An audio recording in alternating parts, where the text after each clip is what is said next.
In today's episode, I want to focus on the outer screen on the Samsung Galaxy Z Fold 3 and compare it to the Huawei Mate X2 folding phone. Reason being, I feel Samsung could do better. So let's talk. I'm a big fan of folding phones, especially as someone who consumes a lot of content, shoots videos, does a lot of editing, scripting, etc. on the go. So I would welcome the extra real estate to perform a multitude of functions. I really like what Samsung are doing with their Z Fold series phones, but the outer screen is still half-baked on the Z Fold 3. Looking at the dimensions on the Z Fold 3 and the Huawei Mate X2, we can see the outer screen on the Huawei Mate X2 looks like a conventional smartphone, which is aesthetically pleasing to look at and is easier to handle rather than the 25:9 narrow and tall aspect ratio on the Z Fold 3. Here's a scenario. If both these phones had Google services, were of equal spec, evenly priced, and someone stopped you in the street and showed you them and asked which one would you prefer? Let us know your choice in the comments below. There are no right or wrong answers here.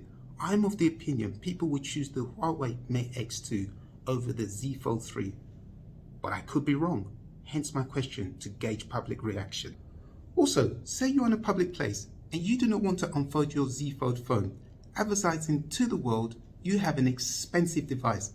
That is when you want to perform certain functions on the outside 25:9 aspect ratio, which is cramped and prone to typing mistakes. But if it had a regular 6.5-inch screen, this would not be a problem. The Huawei Mate X2 demonstrates this perfectly.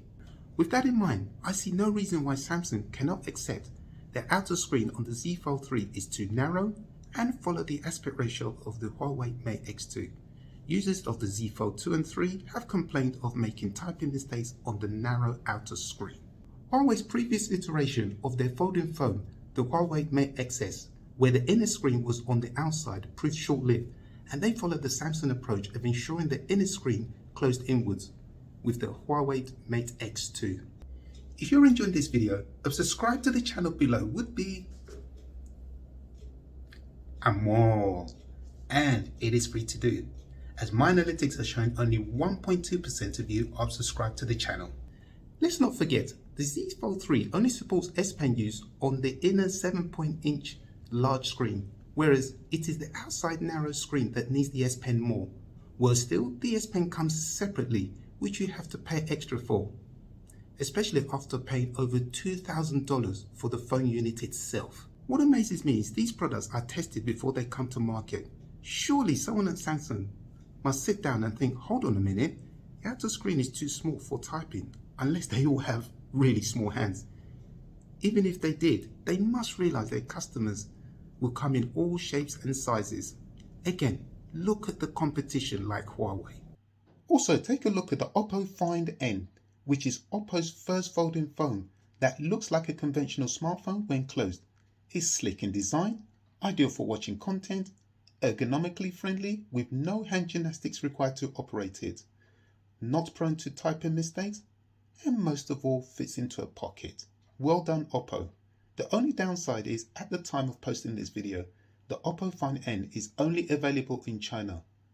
Otherwise, I would love to have one. I can only assume their thought process is that people will buy their Z Fold series mainly to use the inner screen, hence the narrow outer screen. If that is the case, then why not remove the outer screen altogether, leaving only the inner screen? Samsung, if you are watching and want to change my mind by sending me a Z Fold 3 to play around with, my door is wide open. One thing that puzzles me is with the Samsung Galaxy Note 20 Ultra, you can take the S Pen out of its housing and make notes whilst out and about when the screen is switched off, but you cannot do this with the Z Fold 3. Ouch. The designers at Samsung could really improve the Z Fold series by opting for a more conventional outer 6.5-inch screen. That would be aesthetically pleasing to the eye, in terms of ergonomics, easier to hold, practical to use when the inner screen is not required, and I believe it could comfortably house an S Pen that can be used on both screens. They could also offer up to 1 TB of internal storage and/or expandable storage to justify the high price tag.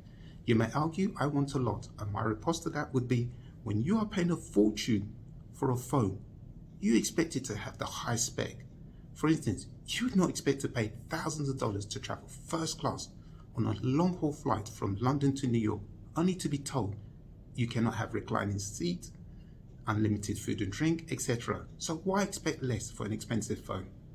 If my suggestions are adopted, then I would invest in one. But in its current guise, I'm out.